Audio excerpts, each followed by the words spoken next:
Hi, this is Tim Elson, and I have a teacher tool to show you. This one's kind of a popular one. It's been out for a few years, so sorry if you've already heard of this, but this one's pretty new to me.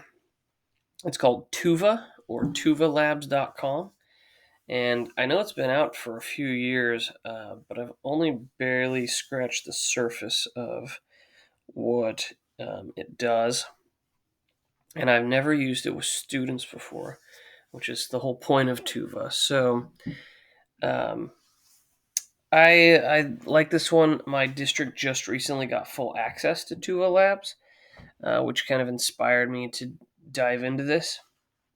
Um, I have only used it by creating a free account where I had kind of limited access, and so I didn't. I messed with it myself. I have not had students use it, but I know that they have hands-on graphing. So that's pretty nice because the students have a lot of options on how to manipulate their data.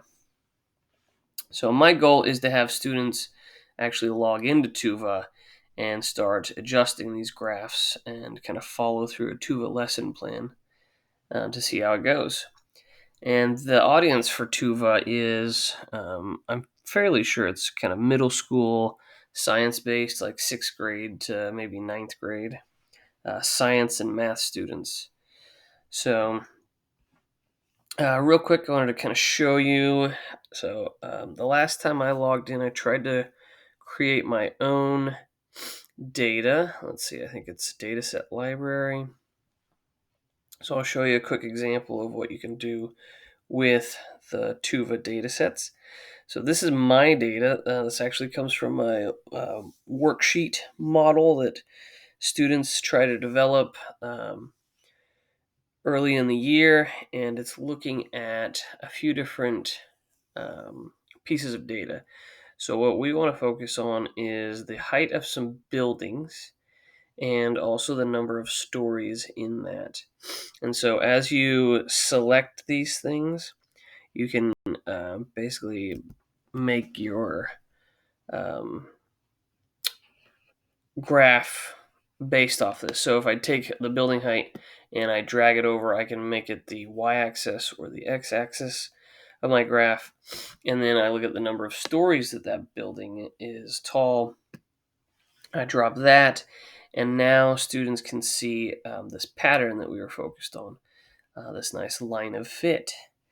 And so we talk about how you can extrapolate data and look at other building heights and information like that. So you can flip if they have the wrong x or y axis. You can flip things around there.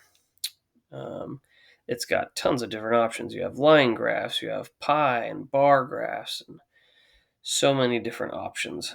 So the first time I saw it, I felt a little overwhelmed with it. I didn't know how to use this with students, but now I think I'm starting to get the hang of it. I'd like to try it out. Um, this tool addresses a few of the ISTE standards. For example, 2.6b. Um, this is helping students manage the use of technology in digital platforms and virtual environments. So, I mean, you could even argue that this is kind of a hands on place for students to learn things in the field, um, as scientists and such would um, collect this data and search for patterns. I would also say that standard 2.7b is addressed. Students use technology for designing and implementing a variety of different assessments. So, one idea with this is that students need to know how to